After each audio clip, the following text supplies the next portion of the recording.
오늘 봉독하실 하나님의 말씀은 사도행전 21장 27절에서 40절에 있는 말씀입니다.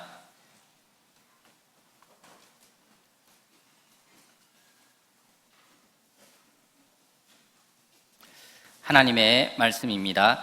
그 이래가 거의 참에 아시아로부터 온 유대인들이 성전에서 바울을 보고 모든 무리를 충동하여 그를 붙들고 외치되 이스라엘 사람들아 도우라. 이 사람은 각처에서 우리 백성과 율법과 이곳을 비방하여 모든 사람을 가르치는 그 자인데 또 헬라인을 데리고 성전에 들어가서 이 거룩한 곳을 더럽혔다 하니, 이는 그들이 전에 에베소 사람 드로비모가 바울과 함께 시내에 있음을 보고 바울이 그를 성전에 데리고 들어간 줄로 생각함이러라.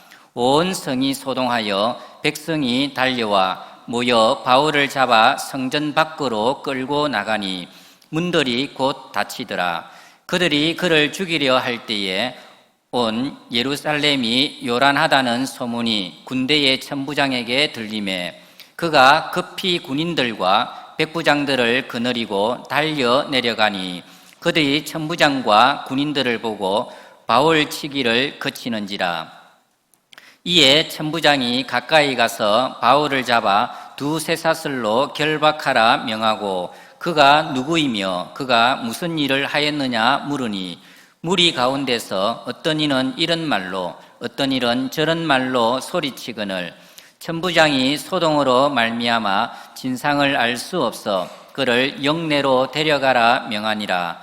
바울이 청대에 이를 때에 무리의 폭행으로 말미암아 군사들에게 들려가니 이는 백성의 무리가 그를 없이 하자고 외치며 따라감이러라. 바울을 데리고 영내로 들어가려 할 그때에 바울이 천부장에게 이르되 내가 당신에게 말할 수 있느냐 이르되 내가 헬라 말을 아느냐. 그러면 내가 이전에 소요를 일으켜 자격 4,000명을 거느리고 광야로 가던 애굽인이 아니냐. 바울이 이르되 나는 유대인이라 소업이 아닌 길리기아 다소시의 시민이니 청컨대 백성에게 말하기를 허락하라 하니 천부장이 허락하거늘 바울이 청대 위에 서서 백성에게 손짓하여 매우 조용히 한 후에 히브리 말로 말하니라. 아멘. 할렐루야. 호랑이에게 물려가도 정신만 차리면 산다, 그런 말이 있지 않습니까? 위기의 상황이 우리에게 찾아왔을 때 그때 정신을 딱 차리고 냉정하게 냉철하게 해야 그 위기를 극복할 수 있다라는 그런 이야기입니다.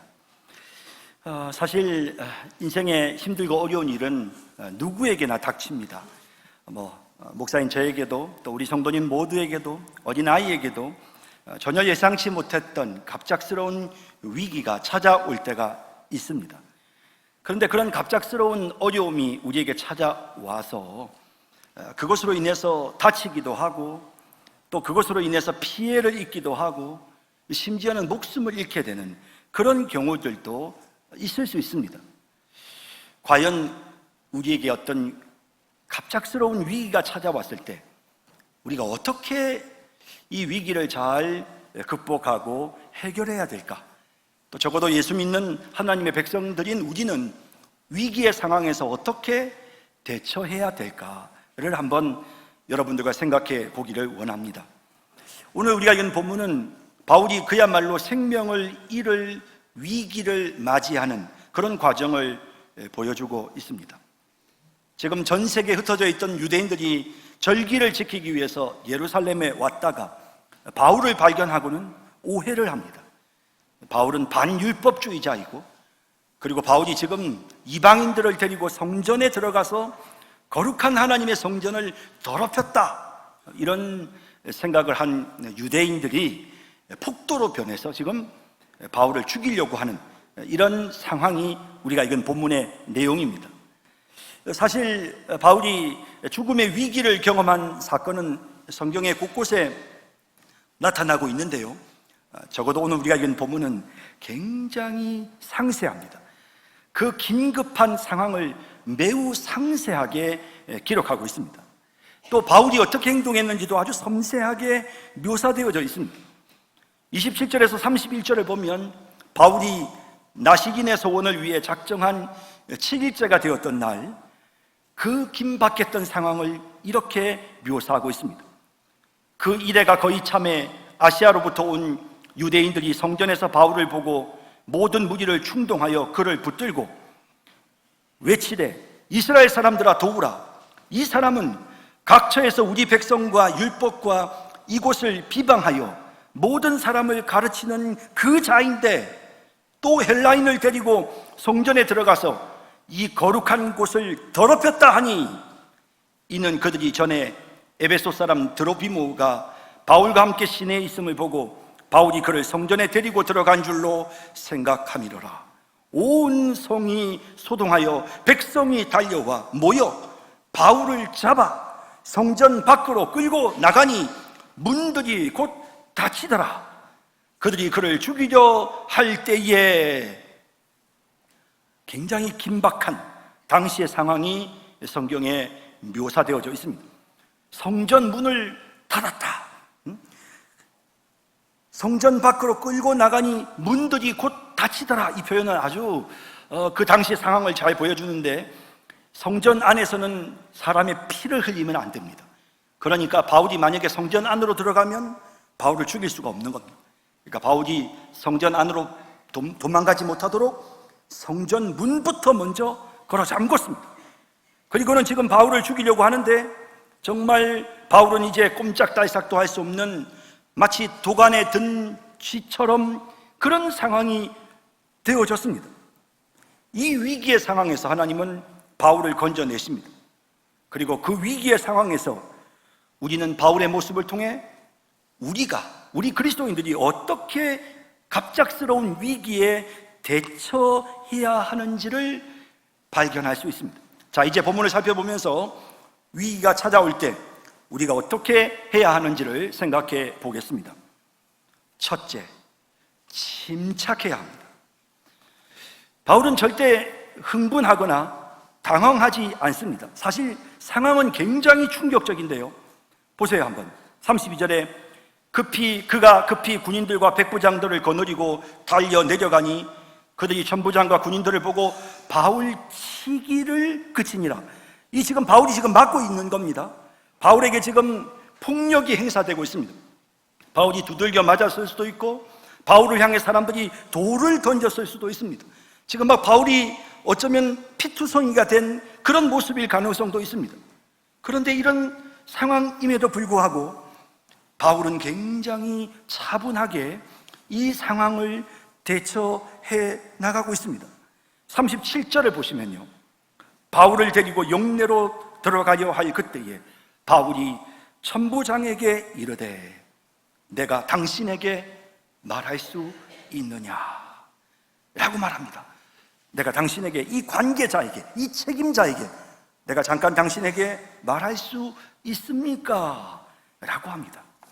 여러분 어떤 느낌이 드십니까? 굉장히 바울은 지금 차분한 이런 모습을 보여줍니다. 이 사람들의 고함 소리가 지금 들려오는데 이 폭도들이 바울을 죽이겠다며 따라오면서 지금 고함을 지르는 이런 상황인데도 불구하고 바울은 차분한 모습을 보여주고 있습니다. 엊그제 고속도로에서 안타까운 사고 소식이 있었죠. 그랜저 자동차가 승용차가 가다가 멧돼지를 치워버렸습니다. 그런데 이 승용차가 멧돼지를 치고 나서, 그리고 난 다음에 좀 항상 이런 고속도로에서 사고가 나면 항상 안전한 곳으로 피해야 합니다. 그래서 사고 지점으로부터 멀리 떨어진 곳으로 가서 이렇게 갓길에 차를 댔으면 좋았을 건데 그렇지는 못하고 사고 현장 가까운 곳에 차를 댄 모양입니다. 그리고는 차가 좀 부서졌는지를 보려고 이렇게 앞에 와서 이렇게 하고 있는 동안 뒤에서 오는 차가 그 쓰러진 멧돼지를 이렇게 밟고 바퀴가 올라가면서 미끄러져 가지고는 그만 그 차를 살펴보고 있던 승용차 운전자에게 그만 덮쳐서 그 사람이 그 자리에서 사망하는 그런 안타까운 일이 있었다는 소식을 접했습니다. 사실 어떤 상황이 갑작스러운 상황이 생겼을 때 우리가 차분해야 되는데 생각이 복잡해지는 거죠. 그래서 그냥 다른 건 생각하지 말고 안전만 생각해서 좀 더 안전한 곳으로 옮겼더라면 이런 안타까운 일을 당하지 않았을 건데 무슨 이유인지 그러지를 못하는 거죠. 저는 사실 우리 예수 믿는 사람들이 갑작스러운 어려운 일을 겪으면 세상 사람들보다 훨씬 대처를 잘 못한다고 생각합니다. 왜냐하면 우리 예수 믿는 사람들이 생각이 복잡해집니다. 어떻게 생각이 복잡해지냐면 왜 내게 이런 일이 일어났을까? 하나님께서 혹시 나를 징계하시는 것은 아닌가? 내가 죄를 지어서 지금 하나님이 나에게 벌을 내리시는 것은 아닌가? 지난번에 그때 내가 그걸 회개했어야 되는데 막 우리의 생각이 복잡해지기 시작합니다. 이러다 보니 갑자기 위기의 상황에서 우리가 냉정하게 차분하게 문제에 대처해야 되는데 그런 문제들을 생각하다 보니까 너무 복잡해지는 것입니다. 여러분, 물론 우리가 죄를 지어서 하나님이 벌을 내리실 수도 있습니다. 내가 죄 중에 있다면 이런 고난의 과정을 회개의 기회로 삼는 것도 좋습니다. 하지만 꼭 죄인에게 고난이 찾아오는 것은 아닙니다. 이 의로운 사람인 바울도 지금 이런 황당한 어려움을 겪고 있지 않습니까? 여러분, 믿음 생활 잘하는 의로운 사람도 어려운 일을 겪을 수 있습니다. 미국의 유명한 목회자인 D.L. 무디는 시카고에 큰 화재가 나서 교회까지 다 타버렸을 때 교인들이 모여서 앉아서 하나님께서 무슨 사인을 주시나? 왜 우리에게 이런 일이 일어났을까? 라며 안타까워하는 그 성도들을 향해 유명한 설교를 했습니다. 그 설교 제목이 뭐냐면 이것은 징계가 아니고 그냥 사고일 뿐입니다 라는 그런 설교를 했습니다. 너무 자책하고 자꾸 죄의식을 가지고 그러면서 자꾸만 뭔가 무슨 사인이 있나 막 이런 걸 너무 복잡하게 생각하니까 문제가 더 복잡해지는 것입니다.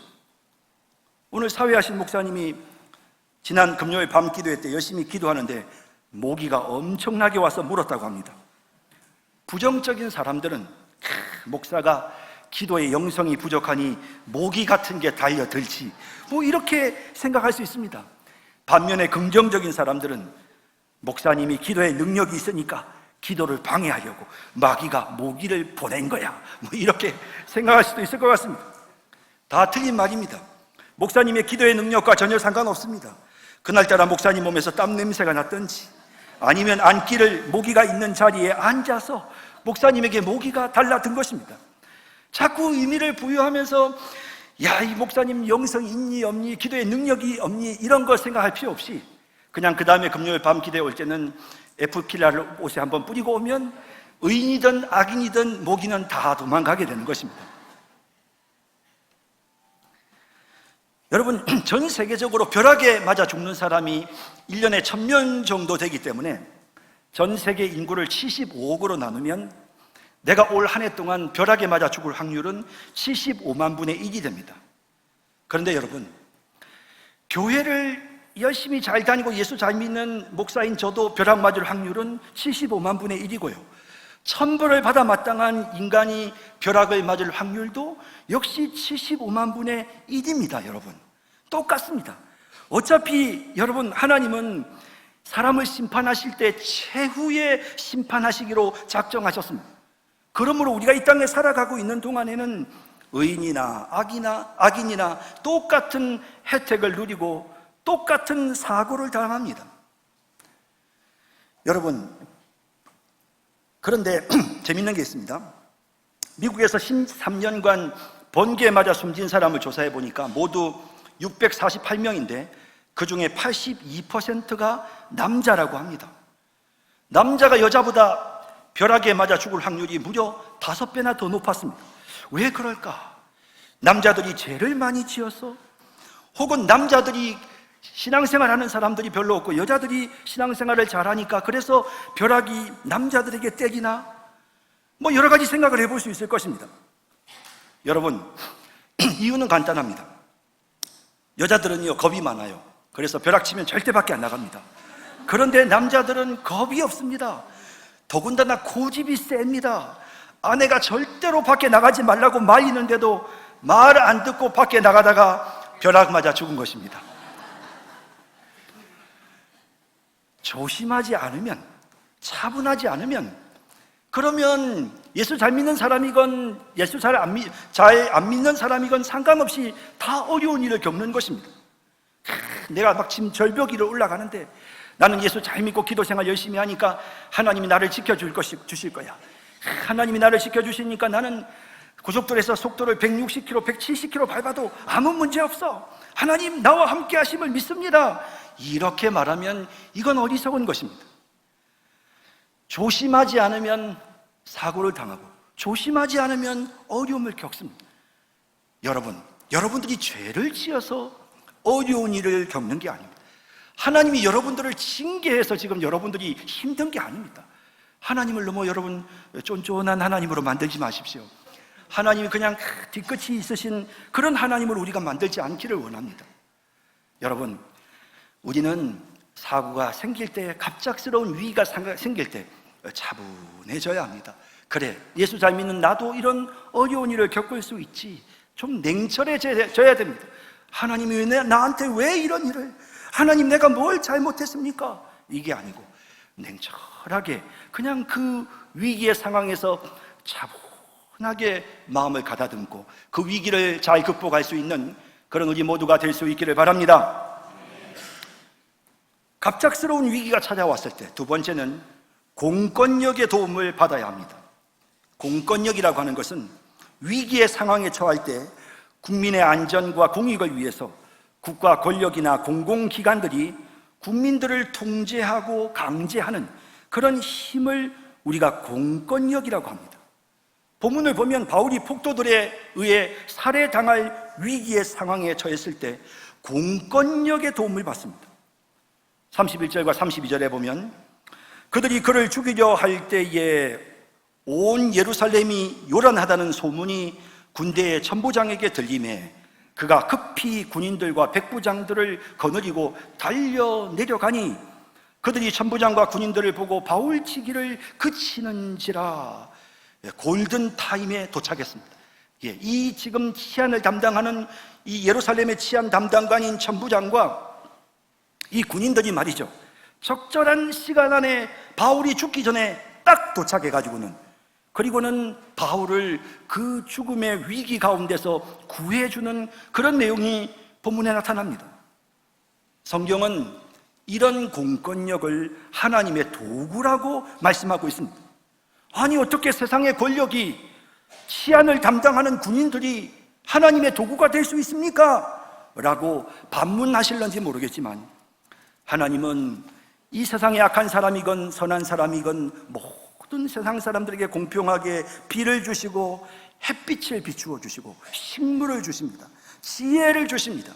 그래서 인간들이 그 지혜를 가지고 행복하고 평화롭게 살 수 있도록 기술을 개발하고 치료약을 개발하고 인간에게 필요한 지식을 습득해서 국가 권력을 조직하고 국민들의 질서를 유지하며 살아가도록 하나님께서 그렇게 모든 여건들을 허락하시는데 신학자들은 이것을 하나님의 일반 은총이라고 말합니다.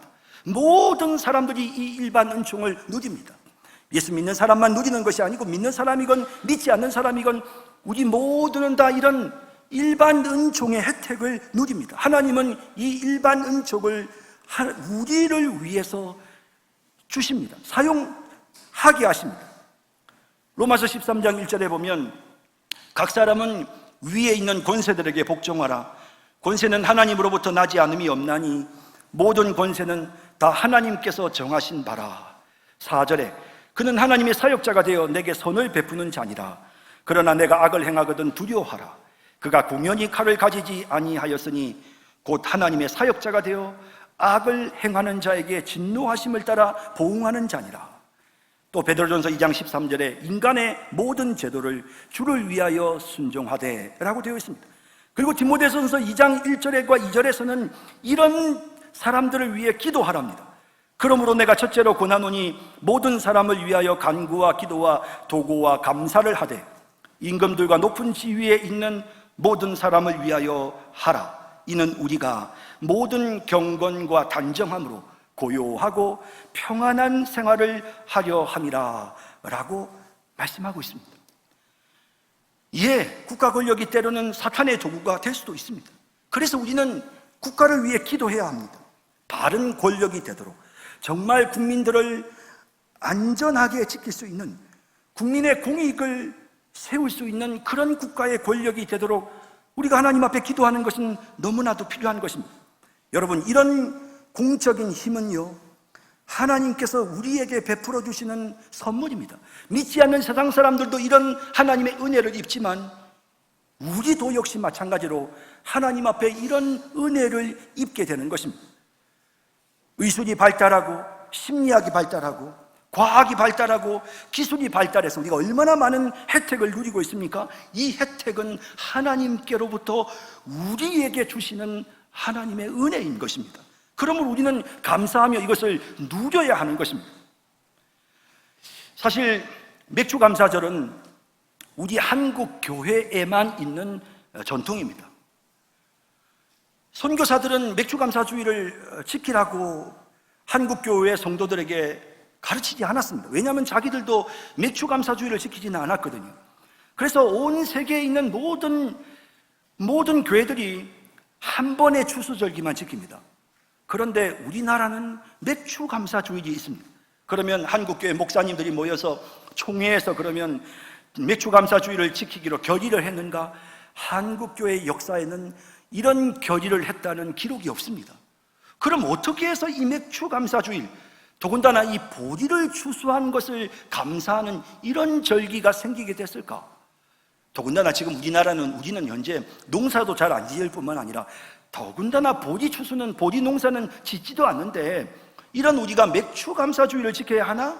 라고 의문을 제기하고, 이게 막 다 교회가 지금 성도들에게 재정 확보를 위해서 지금 하는 무슨 특별한 이벤트가 아니야? 라고 오해하는 이런 경우들도 생깁니다.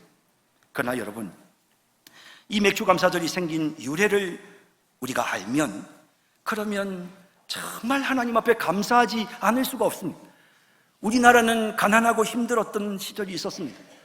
그때 가장 힘들었던 순간이 바로 여러분, 보리 추수가 막 되어지는, 보리 추수를 기다리는, 이걸 보릿고개라고 했습니다. 그 보릿고개를 넘기지 못하고 움킨 배, 허기진 배를 움켜잡고 슬퍼하며 고통을 당하고 심지어는 죽기도 하는 이런 힘든 시절이 있었습니다. 이때 우리 한국 교인들은 정말 보리가 자라기를 하나님 앞에 기도했습니다. 먹을 게 없습니다. 하나님, 저 보리가 자라야 됩니다. 그리고는 간절하게 기도해서 마침내 보리가 익어서 추수를 하면, 누가 시킨 적이 없습니다. 교회가 절기를 정한 적도 없습니다. 선교사들이 시킨 적도 없었습니다. 그냥 성도들이 너무 감사해서 보리가마를 들고 교회 와서 하나님 앞에 그 보리가마를 바쳤습니다. 그것이 우리 대한민국 한국교회의 맥주감사주일의 유래입니다. 이렇게 지켜져오는 이 맥주감사주일, 저는 앞으로도 계속해서 지켰으면 좋겠습니다. 왜? 우리가 보리 추수를 하건 안 하건, 이게 무슨 율법의 구약의 어떤 그런 전통을 따르건 아니건 그런 문제가 아니라 하나님께서 우리 대한민국에 베풀어 주신 은혜, 우리나라가 이렇게 잘 사는 나라가 되지 않았습니까? 우리나라의 경제력, 우리나라의 국방력 얼마나 대단합니까? 여러분, 해외 나가보면 우리나라 치안이 정말로 잘 돼 있다는 걸 느낍니다. 바깥에 나가면 저녁에 마음 놓고 돌아다니지도 못합니다. 우리나라는 얼마나 안전합니까? 여러분, 다른 나라에 가서 아프면 대책이 없습니다. 치료비가 너무 비쌉니다. 그런데 우리나라는 의료보험 제도도 얼마나 잘 되어 있습니까? 여러분, 이렇게 누리는 것이 하나님의 은혜가 아니고 무엇입니까? 하나님께서 우리에게 베풀어 주시는 은혜 아닙니까? 하나님이 우리에게 주시는 하나님의 선물입니다. 우리가 이것을 감사하고 이것을 우리가 누리는 것이죠. 하나님이 주시는 우리나라, 우리 정부, 우리나라의 경제력, 우리나라의 치안, 우리나라의 이 응급 구조 시스템은 하나님이 우리에게 주시는 은혜입니다. 우리가 이걸 누려야 되는 것입니다. 그런 이야기가 있지 않습니까? 한 마을에 홍수가 있었는데 아주 믿음 좋은 사람이, 하나님, 살려주세요. 하나님만 바라봅니다. 하는데 옆에 누가 뗏목을 타고 지나가더랍니다. 나는 괜찮다고 가라고. 하나님이 나를 지켜주시고 하나님 나를 구해주실 거라고. 주여, 하나님께서 친히 역사하셔서 나를 구해주세요. 좀 있으니까 구조 보트가 왔습니다. 가라고 괜찮다고, 하나님 직접 구해주신다고. 하나님 나를 구해주세요. 갑자기 하늘에서 밧줄이 뚝 떨어졌는데 보니까 구조 헬기가 왔습니다. 그런데 그 구조 헬기 보고도 그냥 가라고, 하나님이 나를 직접 도와주시고 구해주실 거라고. 그러다가 그만 이 사람 물에 빠져 죽었습니다.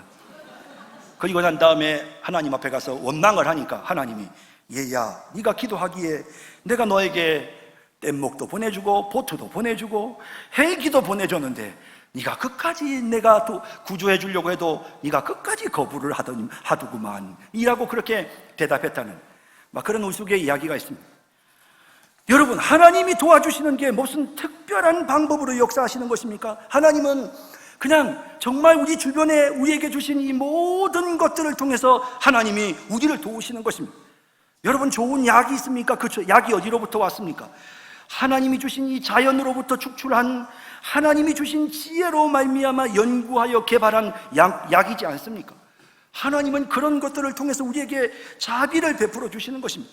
우리에게 도움을 주시는 것입니다. 하나님은 자연스럽게 우주 만물을 주관하십니다. 우리도 자연스럽게 살아가면 되는 것입니다. 저는 위기의 상황에서, 갑작스러운 위기에 닥쳤을 때 물론 기도는 해야 됩니다. 물론 담임 목사님에게도 전하는 것도 중요합니다. 구역장에게 보고하는 것도 중요하지만 제일 먼저 112나 119를 누르셔야 됩니다. 그래서 경찰에게 도움을 요청하고 119 구조대에게 도움을 요청하고, 목사님, 하나님이 직접 도와주실 건데 뭘 119를 부릅니까? 아닙니다. 하나님은 119를 통해서 우리를 도와주신다니까요. 112를 눌러야 되는지 119를 눌러야 되는지 고민하지 마세요. 둘이 다 통합이 되어 있기 때문에 하나만 누르면 자동으로 연락도 된답니다. 그래서 어디든지 우리가 전화하면 그러면 도움을 받을 수 있습니다. 이런 좋은 시스템, 여러분, 이거 하나님이 우리에게 주신 선물입니다. 바울이 지금 사람들에게, 지금 이 폭도들에게 돌에 맞고 지금 죽게 되었을 때 하나님께서 물러거라 하시면서 천사를 보내시거나 천둥 번개를 치신 것이 아니고 천부장을 보내셨습니다. 군인들을, 오늘날로 말하면 경찰을 보내셨습니다. 여러분, 경찰이 왔으니까 하나님은 도와주지 않으신 것입니까? 아닙니다. 하나님은 이렇게 자연스러운 방법을 사용하시는 것입니다. 그러므로 여러분, 우리 주변에 참 좋은 공권력, 또 많은 복지기관, 주민센터, 요즘 정말 우리에게 도움을 주는 그런 단체들이 얼마나 많은지 모릅니다. 그 사람들을 위해서 우리가 기도하고, 때로는 어려울 때는 그런 사람들에게 도움을 받을 수 있는 그런 우리 모든 성도님들, 하나님이 주시는 그 은혜를 누리는 그런 우리 모든 성도님들이 다 되시기를 바랍니다. 마지막 세 번째는 소통해야 합니다. 무슨 말이냐면, 힘이 들면 힘이 든다고, 또 죽을 것 같으면 사람 살려달라고 이렇게 우리가 소통을 해야 합니다. 말을 해야 됩니다. 바울도요, 지금 이런 상황에서도요, 지금요, 바울이 얼마나 소통을 하려고 애를 쓰는지 모릅니다. 보세요, 여러분. 여러분, 33절, 34절에 보면, 좀 넘어가서 37절에 봅시다. 37절에 보면 지금 바울을 데리고 용내로 들어가려 할 그때 바울이 천부장에게 이르되 내가 당신에게 말할 수 있느냐? 이르되 내가 헬라 말을 아느냐? 또 39절에 바울이 이르되 나는 유대인이라 소비 아닌 길리기아 다소시의 시민이라고 하면서 정확하게 자신이 누구인지를 밝히는데요, 이런 가운데서도 바울은 이 사람이 헬라어를 쓰는 이방인이라는 사실을 보면서 헬라어로 대화를 시도합니다. 소통하려고 애를 씁니다. 자, 그리고 또 바울은 지금 이런 상황에서요, 그냥 막 묵묵히 가면 될 것 같은데, 그런데 그 폭도들과 함께 대화를 하려고 합니다. 그래서 그 무리들을 향해서 대화할 수 있도록 천부장에게 연설을 할 수 있게 해달라고 요청을 하는데요, 39절 후반에 보면 바울이 천부장을 향해 청컨대 백성에게 말하기를 허락하라 하니 라고 되어 있습니다. 이때 40절에 천부장이 허락하거늘 바울이 층대 위에 서서, 모든 사람들이 볼 수 있는 곳으로 올라갔습니다. 그냥 숨어서 말한 게 아니고요, 모든 사람들이 다 볼 수 있는 층대 위에 서서 백성에게 손짓하여 조용히 하라고 막 손짓을 했겠죠. 어쩌면 뭐 이렇게 조용히 하라고 막 이랬을 우리 식으로 하면 이렇게 했겠죠. 예, 조용히 하라. 그렇게 해서 조용하게 만듭니다. 그리고 난 다음에 이 사람들은 다 히브리 사람들이니까요, 이 사람들이 알아들을 수 있는 히브리 말로 말하기를 시작하는데요. 여러분 보세요. 얼마나 바울이 지금 소통하려고, 이 사람들과 지금 대화하려고 지금 애를 쓰고 있는지 우리가 느낄 수 있지 않습니까? 대화에 지금 공을 들이고 있습니다. 소통에 지금 공을 들입니다. 바울이 이렇게 히브리어를 하니까 22장 2절에 보면 그들이 그가 히브리 말로 말함을 듣고 더욱 조용한지라, 소통이 지금 잘 이루어지고 있는 것입니다. 여러분, 말해야 됩니다. 여러분, 정말 말해야 됩니다. 아프면 아프다고 말씀을 하셔야 됩니다. 내가 너무 상처가 된다고, 내가 시험에 들 것 같다고 사실대로 여러분들이 말씀을 하셔야 합니다. 사실 누가 아프면요, 교인들 앞에 그걸 내어놓고 기도하려고 할 때마다 항상 좀 부담이 됩니다. 혹시라도 이런 이야기를 성도들에게 말하면 그 가족들이나 그 본인이 좀 부담스러워하지는 않을까, 이런 생각이 들어요. 왜냐하면 사람들이 자신이 병들고 집안에 문제 있는 걸 다른 사람들에게 알리면 혹시라도 사람들이 나를 좀 이렇게 안 좋게 생각하지는 않을까, 약점 잡히는 게 아닐까, 무슨 잘못을 저질러서 벌 받는 것처럼 생각하면 어쩌지 하는 이런 마음들을 가져요. 그러다 보니까 자꾸만 숨기려고 하거든요. 아닙니다, 여러분. 말해야 됩니다. 그래서 금요일에 밤 기도회 때 제가 고민하고 말합니다. 우리 교회 지금 아무개 권사님이, 아무개 집사님이 병원에 이런 병명으로 입원하고 계시는데 우리 기도합시다 라고 이렇게 제가 기도를 제안하고 기도하면 하나님이 자비를 베푸시고 은혜를 베풀어 주시는데요, 그걸 말하려고 할 때마다 주저하게 되죠. 자, 여러분, 저는 체면을 따질 것도 없고 사람들이 오해할 것도 없고, 우리가 힘들 때는요, 힘들다고 말할 수 있어야 합니다. 도와달라고 요청해야 됩니다. 여러분, 우리 교회 안에 목사가 왜 필요합니까? 여러분들이 힘들고 어려운 일을 겪을 때 하나님의 말씀으로 여러분들을 위로하고 기도하고 도움을 주라고. 장로들이 왜 필요합니까? 그 교회의 모든 정치 경험과 인생의 연륜을 가지고 기도하면서 적절한 장로의 권위로서 그 어려움을 겪고 있는 성도들을 도우라고 하나님이 장로를 세우셨습니다. 권사는 왜 세웠습니까? 말로 위로하고 신방 가서 위로하고 기도하며 위로하라고요. 집사들은 왜 세웠습니까? 물질을 가지고 구제하고 도우라고요. 이런 목적에 의해서 교회 안에 직분자들이 세워지는 것입니다. 그래서 어려운 사람은 어렵다고, 힘든 사람은 힘들다고 말을 해야 되는 것입니다. 참, 이걸 표현하는 것이 위기의 상황에서는 너무 중요합니다. 도와주세요라고 말하는 게 너무 중요합니다. 제가 잠시 미국에서 위기 전화에 대한, 자살자들을 상담하는 위기 전화에 대한 교육을 받았을 때, 그때 에스더라고 하는 한 미국 여성이 자신의 간증하는 것을 들은 적이 있습니다. 9살 된 아들이 집안에 있는 차고에서 자동차 시동을 걸어놓고 배기가스를 차 안으로 들어오게 해서 자살을 했습니다. 에스더는 자신의 아들이 왜 죽었는지 이유를 몰랐습니다. 너무 힘들었습니다. 그래서 2년 동안 관련 책을 읽고 공부를 하면서 자기 아들이 심각한 소아 우울증을 앓고 있었는데, 그래서 어머니에게 끊임없이 도움을 요청했는데도 엄마가 그걸 제대로 알지 못했다는 사실을 알게 됩니다. 그래서 이 공부가 끝났을 때 그녀의 마음속에는 나는 자격이 없어, 엄마로서 자격이 없어, 죄책감이 밀려오면서 이 엄마도 죽기를 결심합니다. 자살을 위해 모든 도구를 준비했답니다. 집안 청소를 다 마친 후에 계획대로 자살을 실행하려고 했습니다. 그런데 마지막 순간에 누군가와 잠시라도 대화를 나누고 싶더랍니다. 그래서 위기의 전화, 생명의 전화로 전화를 걸었습니다. 그곳에 한 상담원이 전화를 받았습니다. 에스더가 이런저런 녹두리를 하면서 자신이 죽을 거라는 이야기를 하는 걸 그 상담원이 들어주더랍니다. 그리고 난 다음에 그 상담원이 에스더에게 물었답니다. 자살한 모습을 누가 먼저 보게 됩니까? 그 순간 이 에스더는 전혀 생각하지 못했던 충격이 마음속에 밀려옵니다. 자신이 자살한 자기 아들의 모습을 보고 충격을 받은 것처럼 자기가 자살한 모습을 보고 딸이 충격받을 것을 생각하는 순간, 이제 나이 얼마 되지 않은 사랑하는 딸이 이런 충격을 받을 거라는 사실을 생각하는 순간, 그때 내 딸에게 더 이상 이런 아픔을 줄 수 없다는 생각이 들면서 자살을 접을 수 있는 용기가 생기더랍니다.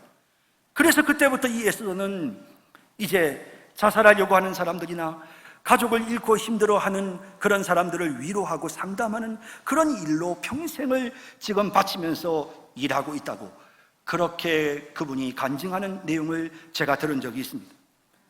여러분, 마지막 순간에 누군가와 통화를 한 것은 너무도 잘한 일입니다. 여러분 힘들고 어려울 때, 여러분들이 고통스럽고 괴로울 때 누군가와 대화를 하셔야 합니다. 여러분들의 구역장에게 대화하셔도 좋습니다. 권찰에게, 혹은 여러분들 기관에 같이 있는 여러분 친구들에게, 성도들에게 여러분 도움을 요청하셔야 합니다. 소통하면 위기를 극복할 수 있습니다. 여러분 그걸 표현하고 말하면 어려움을 이겨낼 수 있지만, 그걸 감추면, 체면을 생각하며 감추면 문제는 더 커지는 것입니다. 부디 소통을 통해서 문제를 잘 해결해 나가는 우리 모든 성도님들이 다 되시기를 간절히 바랍니다. 이제 말씀을 맺겠습니다. 사실 저는 오늘 설교를 준비하면서 좀 고민했습니다. 왜냐하면 설교가 너무 상식적인 겁니다.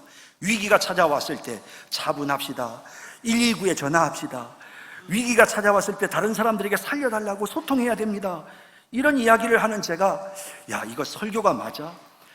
이거 내용이 너무 상식적이야, 무슨 인격 지도 교육하는 내용 같아, 그런 생각이 마음속에 들었습니다.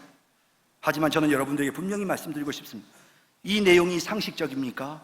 예, 여러분, 우리가 믿는 하나님은 매우 상식적인 분이십니다. 그래서 우리가 당하는 모든 일에도 상식적으로 대처하는 것이 필요합니다. 예, 물론 기도하고 하나님을 의지하는 것은 기본입니다. 그건 기본적으로 깔아놓고요, 그리고 상식적으로 생각하시면 됩니다. 그러면서 어려움이 닥칠 때 차분하게 하나님이 주신 많은 기관들의 도움을 받으면서, 그러면서 다른 사람들에게 내 아픔을 서로 나누고, 그래서 갑작스러운 위기가 찾아와도 그 위기를 잘 극복하고 이겨내는 우리 모든 성도님들이 되시기를 주님의 이름으로 축원합니다. 사랑과 자비의 주님, 오늘 하나님의 말씀을 통해서 우리를 깨닫게 해주시고 갑작스러운 위기의 상황에 대처하는 방법에 대해 하나님 성경을 통하여 교훈해 주시니 감사합니다. 하나님, 어려운 일을 겪지만 잘 이겨낼 수 있는 그런 우리 모든 성도님들이 되게 하여 주옵소서. 예수님의 이름으로 기도드립니다. 아멘.